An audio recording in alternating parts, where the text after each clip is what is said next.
À la veille de l'ouverture des négociations officielles du Brexit, les acteurs économiques de Gibraltar retiennent leur souffle.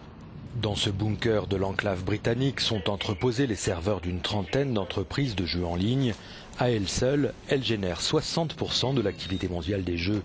Les conséquences d'un Brexit mal maîtrisé entre Londres et Bruxelles pourraient leur être dommageables. La Cour de justice de l'Union européenne dit que Gibraltar n'a pas de droit distinct en tant que territoire britannique. Mais de l'autre côté, avec le processus du Brexit, on voit qu'il pourrait y avoir un accord entre le Royaume-Uni et l'Europe sans impliquer Gibraltar.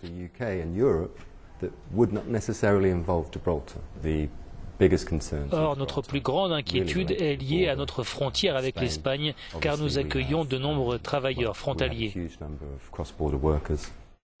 L'industrie des jeux en ligne emploie plus de 12% des actifs de Gibraltar, mais génère surtout près de 40% de la richesse du Rocher, conjointement avec le secteur des services financiers. Or, une étude a démontré qu'une sortie de l'Union européenne pourrait entraîner une chute de 20% du chiffre d'affaires dans ces deux secteurs. Mais certains acteurs restent optimistes. Nous disposons actuellement d'un passeport financier qui nous permet d'opérer partout dans l'Union européenne. Nous pourrions perdre l'accès au marché européen, mais nous aurons accès à d'autres marchés. On gagnera plus de clients au Royaume-Uni. On sera plus petit face à l'Europe, mais on gagnera aussi des clients en Suisse, en Asie et en Amérique. Je pense que les gens d'ici ont été choqués juste après le référendum, mais maintenant ils regardent les opportunités que cela peut créer. Les négociations de sortie de l'Union européenne risquent surtout de tendre les relations déjà compliquées entre l'enclave britannique et l'Espagne, son voisin immédiat.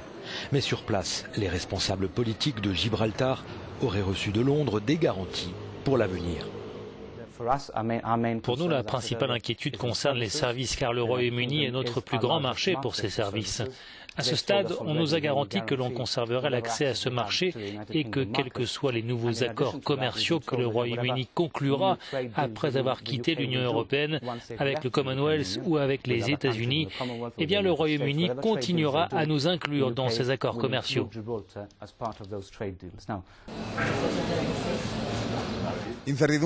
L'incertitude et l'optimisme, c'est le sentiment dominant dans les principaux secteurs d'activité de Gibraltar. Beaucoup pensent ici que la protection de Londres sera suffisante pour limiter les efforts des pays comme Malte, par exemple, d'attirer l'industrie du jeu, ce qui permettra de limiter les effets possibles du Brexit.